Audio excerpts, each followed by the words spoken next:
Esse é um tema importante para o censo e que merece ser olhado com atenção por todos os envolvidos no trabalho de campo.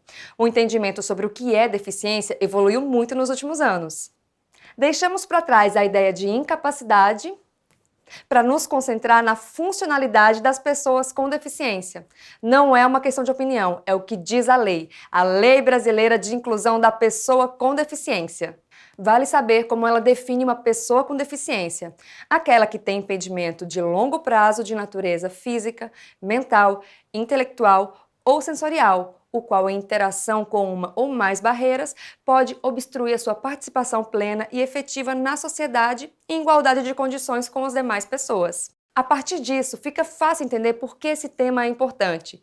Só sabendo quantas são as pessoas com deficiência e entendendo as suas dificuldades, é possível adotar políticas públicas que deixam as oportunidades mais equilibradas para todo mundo. É uma questão que tem impacto nas políticas de saúde, trabalho, transporte, cultura e muitas outras. O primeiro passo é entender que você tem que registrar como o próprio informante avalia a deficiência dos moradores do domicílio. Você ficará muito pouco tempo com aquelas pessoas para entender como elas lidam com essas questões. Uma pessoa com muletas, por exemplo, pode ter apenas uma limitação temporária. Então, o importante é ler claramente as opções propostas pelo IBGE e então escutar atentamente para preencher o questionário de acordo. Uma pessoa com problemas extensos de visão sequer é considerada uma pessoa com deficiência se enxergar bem com o uso de óculos ou lentes de contato. Cada pessoa é um mundo e a melhor maneira de entender esse mundo é escuta aberta e atenta. Você não deve fazer qualquer juízo de valor sobre a condição da pessoa. As perguntas que estarão no seu DMC falarão de deficiências visuais, auditivas, de locomoção, manipulação de objetos e também mentais. Para entender melhor como lidar com esse conjunto de questões, vamos conversar com Juliana Souza de Queiroz, especialista do IBGE no tema. Meu nome é Juliana Queiroz, eu sou socióloga, trabalho como pesquisadora no IBGE, trabalho há 3 anos já com o censo demográfico, trabalhando com questionário como um todo e especialmente com o tema de pessoas com deficiência.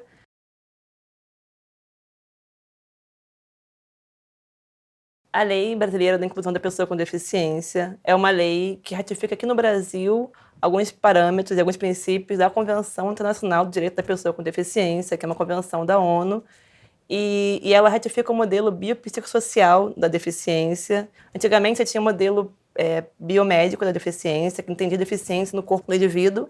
E aí, ao longo da década de 70, você começou a ter uma discussão mais vinculada a um modelo biopsicossocial, que entendia deficiência não no corpo do indivíduo, não como uma ausência de normalidade, não como algo a ser melhorado, mas entende a deficiência como resultado desse corpo com o meio onde ele está. Então, você tira o peso do corpo e coloca o peso na estrutura social em que esse indivíduo está inserido.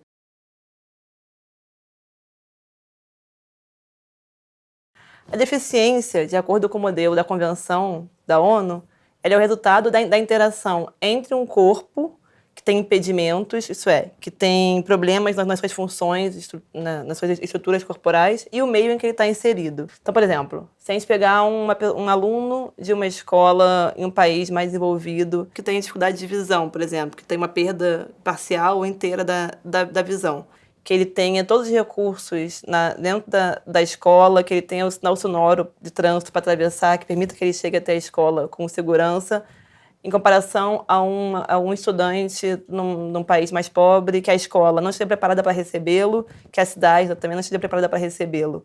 Esses 2 alunos, eles podem ter o mesmo grau de dificuldade no seu corpo, mas a relação desse corpo com o meio é tão diferente que, em um caso, você não tem uma deficiência, porque, em um caso, esse meio te dá facilitadores, então o que você tem é uma funcionalidade, e, no outro caso, o resultado dessa interação desse corpo com o meio é deficiência, porque esse meio ele produz barreiras a esse indivíduo. O resultado disso é que a deficiência não é uma questão de sim ou não, mas é muito mais a ver com um contínuo de funcionalidade.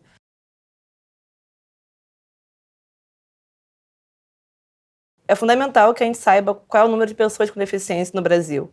É um tema que perpassa uma série de políticas públicas. Então, esses dados que o IBGE produz colaboram para esse entendimento de onde estão essas pessoas e quais são as necessidades que elas têm. Além disso, as perguntas também garantem uma comparabilidade internacional dos dados do IBGE com outros países. E assim a gente consegue criar um panorama internacional sobre esses dados. É uma pergunta muito delicada, na verdade, né? Ainda tem uma parte da sociedade que estigmatiza muito a deficiência. Então, para esse entendimento de deficiência como algo anormal, como algo a ser consertado, que é um entendimento ultrapassado já, mas que infelizmente ainda vigora em algumas cabeças, ela é uma pergunta muito constrangedora. Mas isso, na verdade, é muito mais teórico. Na prática, eu nunca vi muitos problemas com essa pergunta, mas, enfim, a gente reconhece que é uma pergunta sensível porque parte da sociedade ainda estigmatiza as pessoas com deficiência.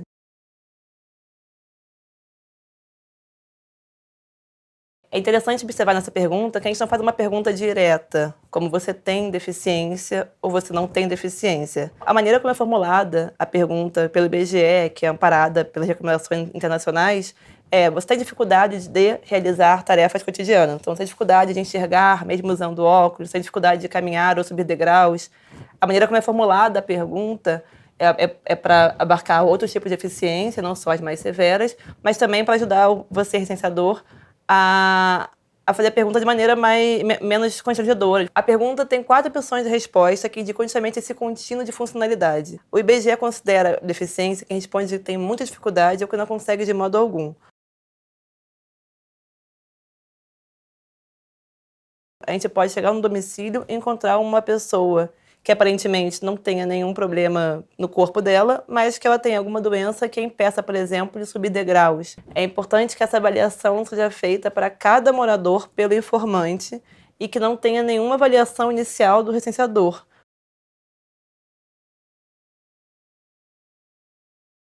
Até os 2 anos de idade, a criança ou o bebê ainda está em fase de formação. Então, por exemplo, não faz sentido de perguntar se um bebê tem dificuldade para caminhar ou subir degraus de 0 aos 2 anos de idade, porque está aprendendo a caminhar ali.